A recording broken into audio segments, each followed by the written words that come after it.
Virginie Francaire, je suis professeure de gestion du changement au département de mathématiques et de génie industriel à Polytechnique Montréal. J'ai été engagée pour former les ingénieurs aux aspects humains et environnementaux.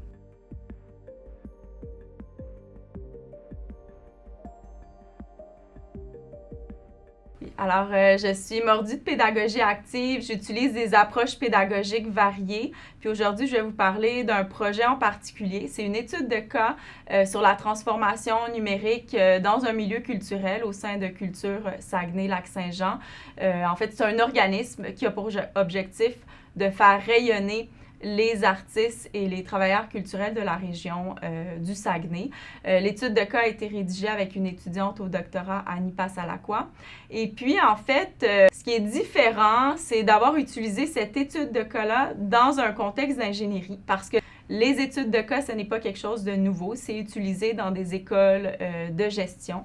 Ce qui est, disons, différent ou novateur, c'est vraiment l'application que j'en ai fait dans mon cours de gestion du changement, donc où j'enseigne à des futurs ingénieurs. D'utiliser une population qui est différente, qui s'éloigne traditionnellement de ce à quoi des ingénieurs peuvent être habitués, comme des études de cas, par exemple, en lien avec l'usinage. Mais là, la population qu'on étudiait, c'est des artistes et des travailleurs culturels. L'objet est la gestion des changements technologiques, donc ça répond aux objectifs du cours. Mais ce que ça entraîne, en fait, d'étudier différentes populations, bien, ça permet aussi d'élargir les horizons, d'éveiller certaines consciences. Puis ça permet, je trouve, d'éveiller une étincelle à cette pollinisation croisée des savoirs entre sciences et arts. Ça amène aussi une ouverture parce que les ingénieurs, les gestionnaires vont être amenés à côtoyer des gens de cultures différentes dans les organisations, des gens aussi qui ont des expertises différentes, d'où l'importance dans un cours de les amener déjà à être, disons, confrontés à ces différentes réalités. C'est ce qui peut aussi faciliter les aptitudes de communication, d'ouverture. Puis je trouve que, en fait, mon cours, j'aime le voir comme un laboratoire d'expérimentation. Je trouve que c'est dans un cours qu'on peut tester des choses. Il ne faut pas attendre d'être dans le milieu de travail. Donc, c'est pour ça que les études de cas sont vraiment appropriées. Je pense notamment à une autre étude de cas que j'ai rédigée. C'était sur une transformation numérique dans le milieu littéraire. Donc, la population ici, c'était des écrivains.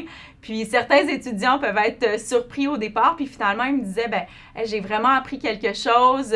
Ça m'a permis, oui, d'étudier la gestion du changement, mais dans un autre contexte.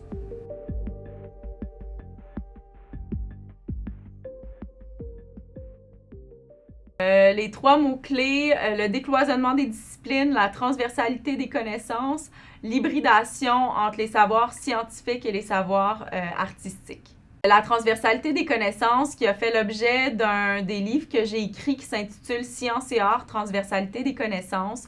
Donc, la transversalité des connaissances, c'est de traverser différents domaines du savoir. C'est pas moi non plus qui a inventé ça. Il faut savoir que Edgar Morin, qui est un sociologue et philosophe qui m'inspire beaucoup, qui avait une approche d'enseignement humaniste, qui a écrit beaucoup de livres sur l'éducation, sur la réforme de l'éducation. Et ce qu'il proposait, c'était de transcender les frontières. Donc, je dirais même que Edgar Morin pourrait être associé à mes trois mots-clés parce que ce qu'il disait, c'est que si on veut former des étudiants qui ont une ouverture d'esprit, qui ont un sens critique, bien, il faut favoriser ce décloisonnement des disciplines, cette transversalité des connaissances et cette hybridation aussi parce qu'en fait, c'est ce qui va leur permettre justement de faire face aux défis actuels et les défis de demain dans les organisations.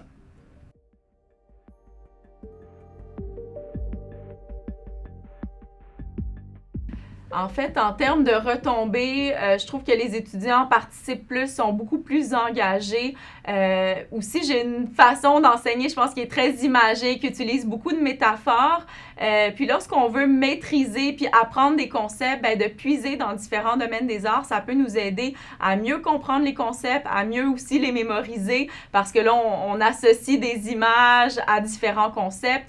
Par exemple, je commence toujours mon cours avec une citation d'un écrivain, puis ensuite, ensuite, je demande aux étudiants comment on peut déplacer cette situation à un contexte de gestion du changement. Donc, c'est ça qui nous amène à faire des liens. Donc, retombées, engagement plus élevé, le taux de participation. Puis aussi, j'ai été très surprise, là, certains étudiants viennent me voir à la fin du cours puis me disent, ben, ton cours m'a vraiment redonné envie de lire, redonné envie d'aller voir des expositions. J'avais pas lu un livre au complet, par exemple, depuis le cégep. Puis là, il y en a qui me demandent de leur écrire des listes de livres. Fait que ça, quand ça arrive, je me dis vraiment, ben, c'est mission accomplie avec une étude de cas.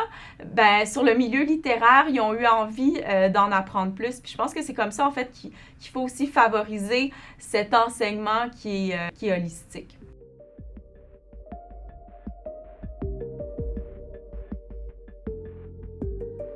En fait, je pense que ça peut bénéficier à toute personne qui est intéressée à différents chemins d'accès à la connaissance.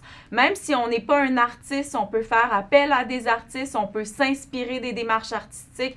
Moi, je le fais par exemple à travers la vidéo, à travers la poésie, à travers la littérature. D'autres personnes peuvent utiliser la bande dessinée.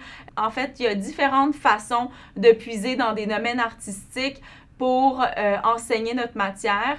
Je pense qu'aussi dans le livre que j'ai écrit, le Sciences et Arts, mon objectif, c'était de rendre aussi ma démarche reproductible. Donc, ça peut être autant des enseignants qui peuvent s'en inspirer, mais aussi des entreprises qui peuvent, lorsque, je ne sais pas, une entreprise veut communiquer un changement, bien, au lieu d'envoyer, par exemple, un mémo, elle peut faire appel à des artistes. Lorsqu'on veut aussi montrer l'impact d'un changement organisationnel, bien, pourquoi ne pas en faire une œuvre d'art?